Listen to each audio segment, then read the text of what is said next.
All right. Hey, listen, Don Hobbs here. Part of the Epic World, the Expert Partners Inner Circle and EXP.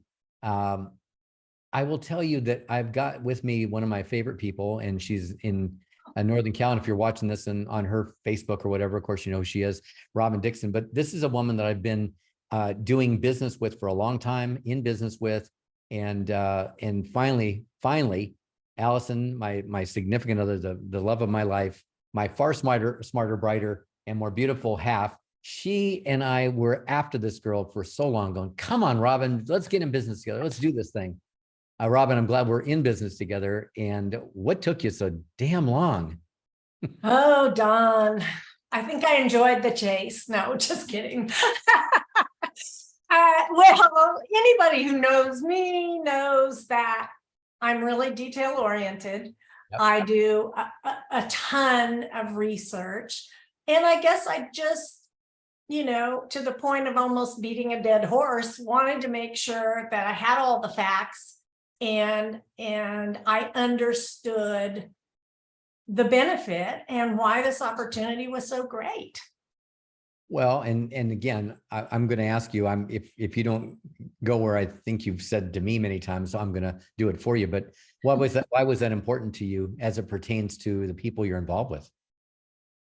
Well, I think any of my former agents and associates know that I have always tried to put them first. And I believe that agents ought to be out there doing one thing, and that's working with buyers and sellers. And in order to do that with a confidence level that creates success, they need to have all the facts. What's the market doing nationally? What's it doing locally? What's it doing hyper locally? What are new laws that are going to affect not only the agents and how they do business, but private property rights? What's happening on the legislative level? During the pandemic, how do we do this? How do we create a market that we'll be able to work in, given all of the restrictions that we had placed on it at that time? And just in general, what's the market activity? What's this year versus last year? Obviously interest rates are a huge factor. I've always done that, and I've always tried to put that out to my agents in a format that they can use for a newsletter, for a talking point, for a video, and share everything. And in my recent experience, I'm finding that a lot of brokers just don't have the bandwidth to do that anymore. I'm glad you said it that way. I hadn't actually thought of it, but I've always been the champion of the agent. And, you go back early enough with me that that I'm not saying like, hey, the last couple of years I've been saying this. I've said this for years, and that is, I've always been the champion of the agent. I've always said it's the agent's business. It's not about the brokerage. Sorry, guys that are brokers and owners out there. It's not that you're not important. It's just that the agents are the ones that run the business. And in the early years, agents joined a company for the brand. And of course, we came along and said, hey, it's not about their brand, it's about yours. But I was always the champion of the agent. What I recognized when you said that, I was like, that's part of what we've had in common all these years. It's part of why we worked together on the Rockcliffe account for you. And we both believe it's about the agent. It's not about the brokerage.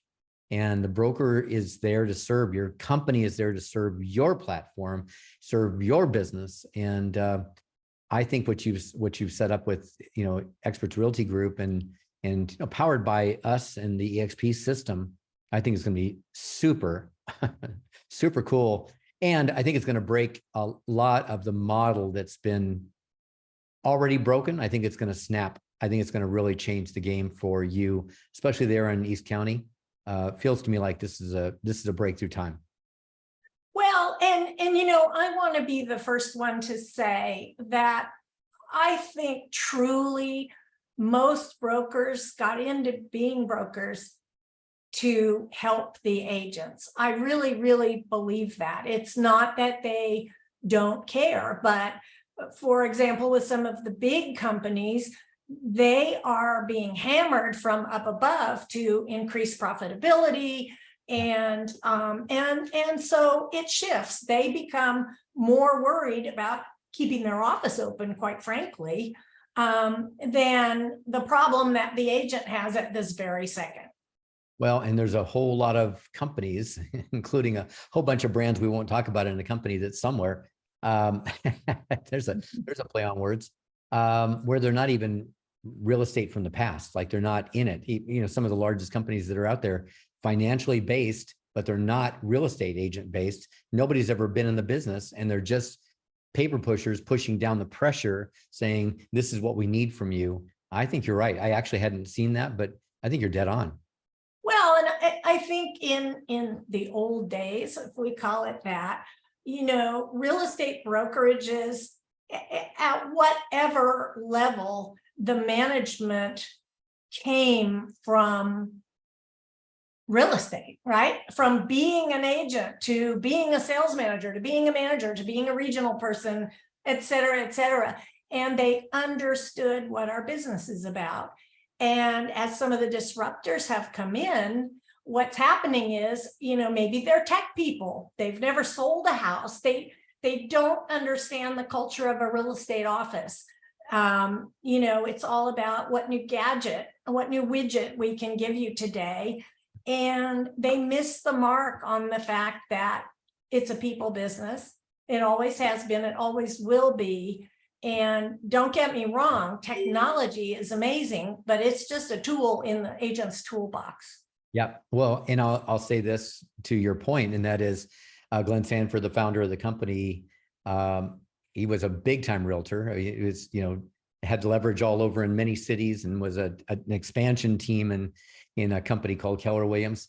You know, he was that realtor. And actually, I remember talking to him early on when I thought we were first meeting, but he'd been to one of my programs 100 years ago.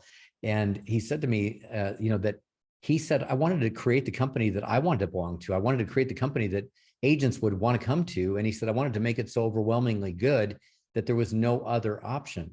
And I think, you know, one of the things I hear so often from people that are joining is, this is the biggest no-brainer ever. What was the hard part was getting people to take the real look, you know, what they thought. And you were a little bit of that, right? What they thought versus what they did. I know it's true. It happens a while. What they thought versus what's real. So I think, you know, we're in a position here to really bring something awesome to the East Bay, and couldn't have a better leader than you. I'm really excited about that. And thank you for your, you know, digging in. And I love that there are people already going, look what Robin's doing, or look, Robin's over there. Let's go over there. You know, the people are following you, and that's going to be super exciting. And you've got national roots now, international roots now that you might not have ever had before. So we're excited to welcome you into the family and be part of your growing company. Thank you. I am glad to be here. On to more coffees and glasses of wine, telling our story. All right, Robin, I'll see you soon. Take care.